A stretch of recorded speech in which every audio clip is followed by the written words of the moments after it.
পাঙ্গাস মাছের মাথা দিয়ে কচুরলতির তরকারি রান্না করলে খেতে কিন্তু অনেক মজার হয়। আসসালামু আলাইকুম, কেমন আছেন সবাই? আশা করি ভালো আছেন। আলহামদুলিল্লাহ আমিও খুব ভালো আছি।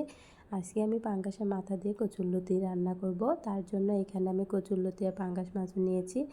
এখন আমি রান্নার জন্য একটি কড়াইয়ে পরিমাণ মতো তেল দিয়ে দিব।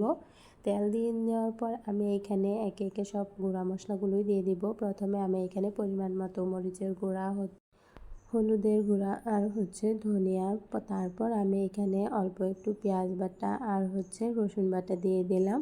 কচুরলতি রান্না করার সময় হালকা একটু রসুন বাটা দিলে কিন্তু আলাদা একটা ফ্লেভার আসে, তার জন্য। তারপর আমি এখানে স্বাদ অনুযায়ী লবণটাও দিয়ে দিলাম। অল্প একটু পানি দিয়ে এখন আমি মশলাটা খুব ভালোভাবে কষিয়ে নিব। পাঙ্গাস মাছের মাথাগুলো যদি এইভাবে রান্না করা হয় তাহলে খেতে আরও বেশি ভালো লাগে। মশলাগুলো আমার খুব ভালোভাবে কষানো হয়ে গিয়েছে। এখন আমি এইখানে পাঙ্গাস মাছের মাথাগুলো দিয়ে দিব। আর হ্যাঁ, পাঙ্গাস মাছের মাথাগুলো ভালোভাবে পরিষ্কার করার জন্য গরম পানি দিয়ে ধুয়ে নিলে কিন্তু আরও বেশি ভালোভাবে পরিষ্কার হয়ে যায়। আমি কিন্তু সেইভাবেই ধুয়ে পরিষ্কার করে নিয়েছি। আপনারা চাইলে এভাবে ট্রাই করে দেখতে পারেন। তারপর আমি মাছগুলো একটু কষিয়ে নেওয়ার জন্য অল্প একটু পানি দিয়ে দিব। অল্প একটু পানি দিয়ে নিয়ে এখন আবারও একটু নেড়েচেড়ে দিচ্ছিলাম। তারপর আমি ঢাকনা দিয়ে ঢেকে দিব মাছের মাথাগুলো খুব ভালোভাবে কষানোর জন্য। মাছের মাথাগুলো খুব ভালোভাবে কষানো হয়ে গিয়েছে। এরকমটা যখন হয়ে আসবে তখন আমি এখানে কচুরলতিগুলো দিয়ে দিব। কচুরলতিগুলো কেটে নেওয়ার পর অল্প একটু লবণ দিয়ে ভালোভাবে মাখিয়ে নিলে কিন্তু কচুরলতিগুলো খেতে আরও বেশি ভালো লাগে।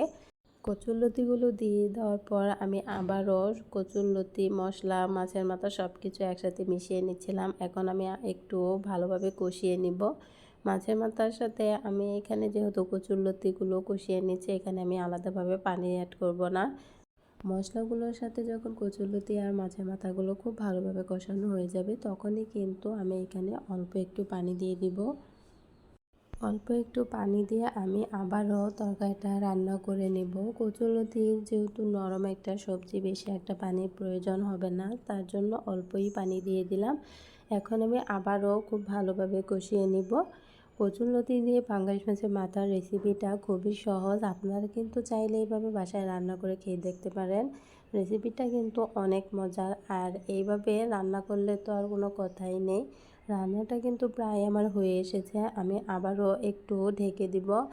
আর যেহেতু লতির তরকারি রান্না করছি তার জন্য ঝোলের পরিমাণটা আমি একেবারে শুকিয়ে নেব, অল্প একটু ঝোল রাখবো। এই তো রান্নাটা আমার একদমই হয়ে গিয়েছে। কচুরলতি দিয়ে পাঙ্গাস মাছের মাথার রেসিপিটা আপনাদের কাছে কেমন লাগলো অবশ্যই লাইক, কমেন্ট, শেয়ার করে জানাবেন। আর আমার চ্যানেলে এরকম ভিডিও পেতে আমার চ্যানেলটি সাবস্ক্রাইব করে আমার পাশে থাকবেন। আল্লাহ হাফেজ।